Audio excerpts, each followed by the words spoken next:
तो एवरीवन, स्वागत है आप सभी का एक बार फिर से आपके अपने यूट्यूब चैनल केवी की पाठशाला पे। तो बच्चों, आज से हम लोग क्लास 7th की एसएसटी का न्यू एनसीईआरटी बुक का chapter number 2 understanding the weather start करने वाले हैं। बच्चों, अंडरस्टैंडिंग द वेदर चैप्टर में आपको सबसे पहले जो पढ़ना है बच्चों, वो है वेदर एंड इट्स एलिमेंट्स के बारे में।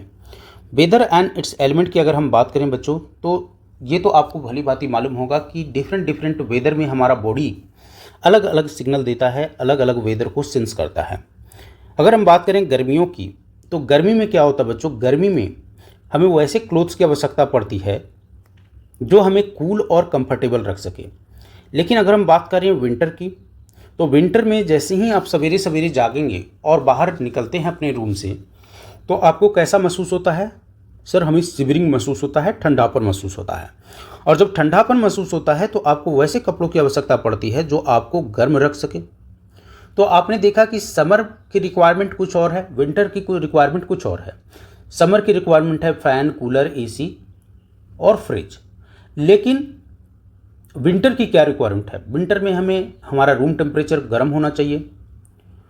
तो ये सारा जो घटना घटता है, ये जो सारी रिक्वायरमेंट है, वो क्यों होती है? ये इसलिए होती है बच्चों, क्योंकि डिफरेंट वेदर में हमारा बॉडी जो है अलग अलग वेदर को सेंस करता है और हमें उसी अनुसार सिग्नल भेजता है कि आप ऐसा कपड़ा पहनिए, आप ऐसा काम कीजिए। ये हम डिफरेंट वेदर में डिफरेंट जो बॉडी हमारा सिग्नल भेज रहा है, हम उसके अनुसार काम कर रहे हैं। अब जो सबसे पहले आपके मन में प्रश्न उठा होगा कि व्हाट इज वेदर, आखिर मौसम है क्या?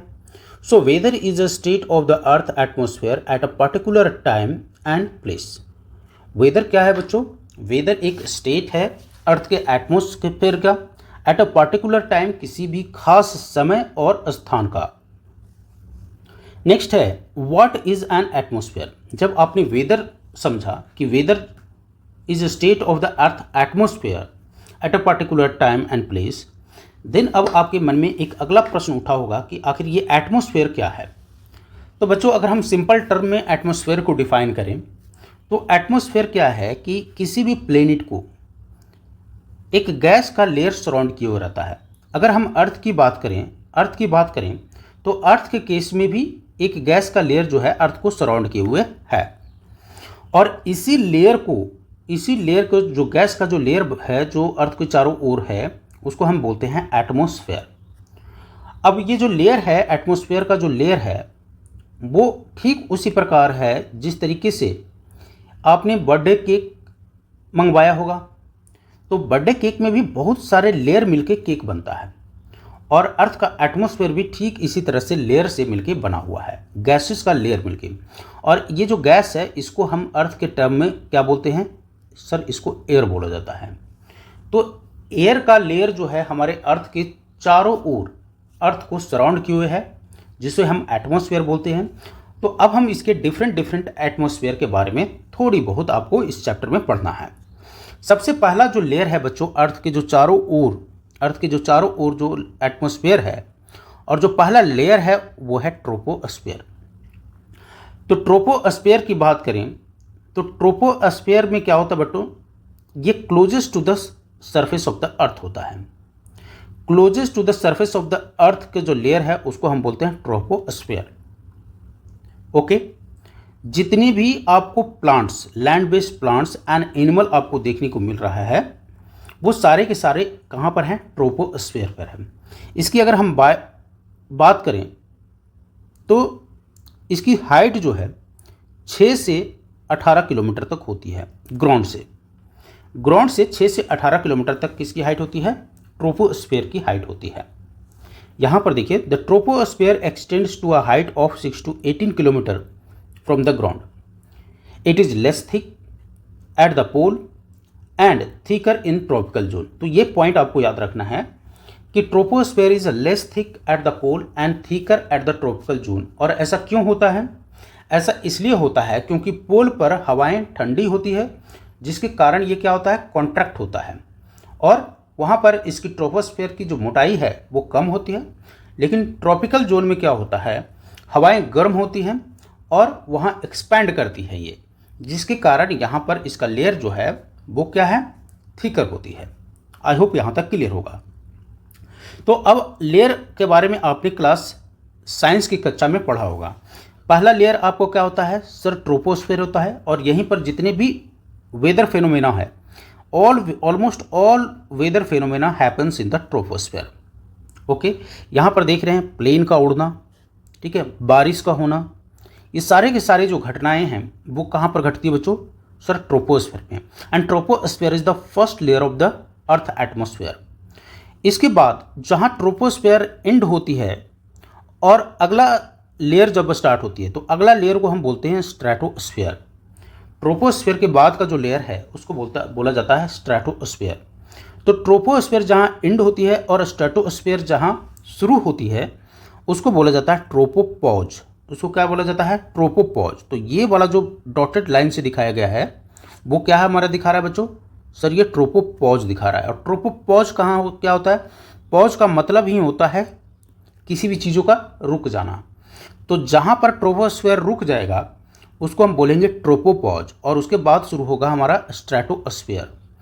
अब ट्रोपोस्फेयर और स्ट्रेटोस्फेयर के बीच में भी एक पतली लेयर होती है बच्चों, जो हमें सन के रे से प्रोटेक्ट करता है, उसको बोलते हैं ओजोन लेयर। ये ओजोन लेयर वो लेयर है जो हमें सन की डायरेक्ट रे से, अल्ट्रावायलेट रे जो सन से आता है उससे हमको प्रोटेक्ट करता है। अदर्स लेयर की बात करें तो अदर्स लेयर क्या होगा, अगला ट्रोपोस्फेयर के बाद स्ट्रेटोस्फेयर, स्ट्रेटोस्फेयर के बाद क्या आएगा, तो आप बोलेंगे हमने सर पढ़ा है साइंस में मीजोस्फेयर। क्या पढ़ा है, मीजोस्फेयर।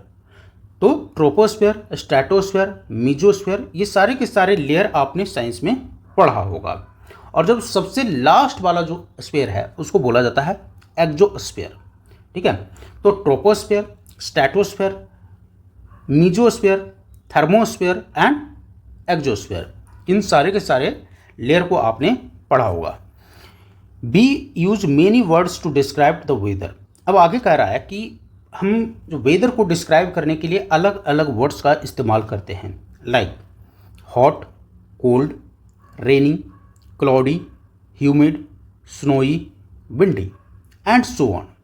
कहा जाता है कि वेदर, आज का वेदर कैसा है सर, हॉट है। आज का वेदर कैसा है, कोल्ड वेदर है। आज का वेदर कैसा है, रेनी वेदर है। आज का वेदर कैसा है, क्लाउडी है, ह्यूमिड है, स्नोई है, विंडी है। तो आपने देखा कि डिफरेंट वर्ड्स का इस्तेमाल करते हैं हम वेदर को डिस्क्राइब करने के लिए। They describe the different ways in which we experience the elements of the weather. अब ये ऐसा हम इसलिए डिस्क्राइब करते हैं कि ऐसा हम उस पार्टिकुलर टाइम पर हम ऐसा महसूस करते हैं। अब बारिश हो रही होगी और आपसे कोई पूछेगा कि सर वेदर कैसा है बाहर का, तो आप क्या बोलोगे, हॉट नहीं, it's a rainy. Okay, weather कैसा है तो रेनी है। ठंडी होगी तो आप बोलोगे of course it's a cold. गर्मी होगी तो आप बोलोगे of course weather is hot. ठीक है, तो वेदर क्या है बच्चों, तो वेदर एक स्टेट है एटमॉस्फेयर का, अर्थ के एटमॉस्फेयर का स्टेट है किसी भी पार्टिकुलर टाइम और प्लेस का। ओके, सो आपने देखा किस तरीके से अलग अलग वेदर होते हैं और उसके लिए वर्ड कैसा कैसा इस्तेमाल होता है, hot, cold, warm, chilly, crispy, humid, cloudy, snowy and windy. ठीक है, सो आपको बोला गया है यहाँ पर कि आप भी एक्सप्लोर कीजिए और अपने लैंग्वेज में आपका जो भी भाषा है और वहाँ पर जिस उस भाषा में वेदर, अलग अलग वेदर को क्या क्या नाम दिया गया है उसको कमेंट सेक्शन में लिख के ज़रूर बताइएगा। अब अगला जो टर्म है बच्चों आपको पढ़ना वो है एलिमेंट्स ऑफ वेदर के बारे में। तो अभी तक हम लोगों ने दो टर्म जो डिफाइन किया वो है वेदर और दूसरा हमने पढ़ा एटमॉस्फेयर। फिर एटमॉस्फेयर के अंदर में हमने पढ़ा layer of atmosphere, layer of atmosphere. तो इतनी चीज़ें याद रहनी चाहिए। वेदर क्या होता है, तो weather is a state of earth atmosphere at a particular time and particular place. Atmosphere क्या है sir, atmosphere is the layer of gases which surrounds the planet and in terms of earth it is air. Okay, layer of atmosphere की हम बात करें तो what is the first layer which is closest to the earth, sir it is troposphere.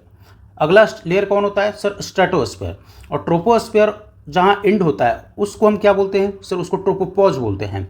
और tropopause, और अगर हम बात करें ट्रोपोस्फेयर और स्ट्रेटोस्फेयर के बीच में भी एक पतली लेयर होती है जो हमें सन के अल्ट्रावायलेट रे से बचाती है, वो क्या होता है, वो होता है सर हमें क्या होती है, ओजोन लेयर बोलते हैं उसको। तो ट्रोपोस्फेयर के बाद स्ट्रेटोस्फेयर और स्ट्रेटोस्फेयर के बाद क्या आता है सर मीजोस्फीयर आता है। मीजोस्फीयर के बाद क्या आता है सर? थर्मोस्फीयर आता है। और थर्मोस्फीयर के बाद क्या आता है बच्चों? थर्मोस्फीयर के बाद आता है एक्सोस्फीयर। ओके, जितनी भी वेदर फेनोमेना घटती है वो कौन से इस लेयर में घटती है बच्चों? एटमॉस्फेयर के कौन से लेयर में सारे के सारे वेदर फेनोमेना घटती है? तो आप बोलेंगे सर ट्रोपोस्फीयर में ही सारे के सारे वेदर घटनाएं घटती है। यानी कि रेनी, हॉट, ये सारे के सारे जो घटनाएं हैं वो सारे के सारे घटनाएं ट्रोपोस्फीयर में ही घट रहा है। एक हाइट दिया हुआ है आपके बुक में कि ट्रोपोस्फीयर का हाइट क्या है, तो आप बोलेंगे सर 6 से 18 किलोमीटर। और मोटाई जो है पोल पर क्या होती है बच्चों? कम होती है। और ट्रॉपिकल जोन में मोटाई क्या होती है? ज़्यादा होती है। और अगर इतना समझ गए तो समझिए चैप्टर को आप समझ गए। अब आइए बात कर लेते हैं एलिमेंट्स ऑफ वेदर की। तो एलिमेंट्स ऑफ वेदर की अगर हम बात करें बच्चों, तो सबसे पहला जो एलिमेंट है वो है टेम्परेचर, दूसरा एलिमेंट है प्रेसिपिटेशन, तीसरा एलिमेंट है एटमॉस्फेरिक प्रेशर, चौथा एलिमेंट है विंड, और पांचवा एलिमेंट है ह्यूमिडिटी। तो ये पांचों एलिमेंट को आप मुझे याद करके बताइए कि what are the elements of weather. आप बोलेंगे sir first element is temperature, दूसरा एलिमेंट प्रेसिपिटेशन, तीसरा एलिमेंट एटमॉस्फेरिक प्रेशर, चौथा एलिमेंट विंड, और पांचवा एलिमेंट ह्यूमिडिटी। आप हमारे साथ साथ रिपीट कीजिए, temperature, precipitation, atmospheric pressure, wind and humidity. अब एक एक करके हम इसे देखते हैं। टेम्परेचर क्या होता है बच्चों? कैसे हॉट और कोल्ड, है ना, how hot and cold the atmosphere is, इसके बारे में जो हमें पता चलता है वो टेम्परेचर से। यानी कि जो हमारा एटमॉस्फेयर है वो कितना गर्म है या कितना ठंडी है, ये हमें जो पता चलता है वो किससे पता चलता है? टेम्परेचर से पता चलता है। Any form of water such as rain, snow, sleet और hail that falls from the sky is known as precipitation.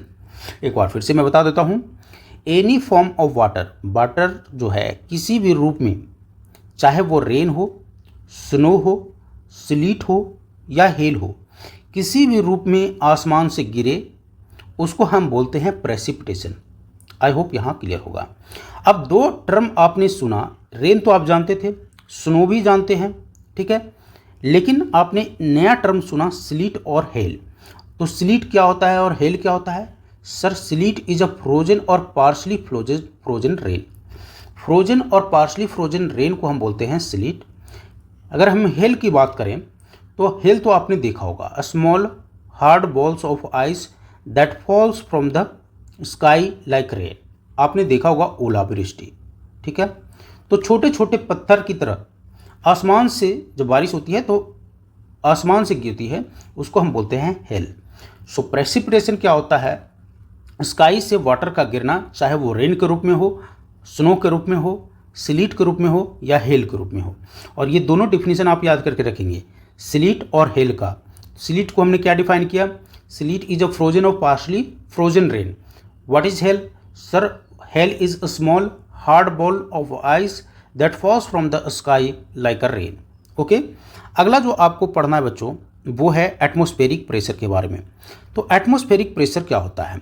Atmospheric pressure the weight of the air above us felt on the earth surface is known as atmospheric pressure.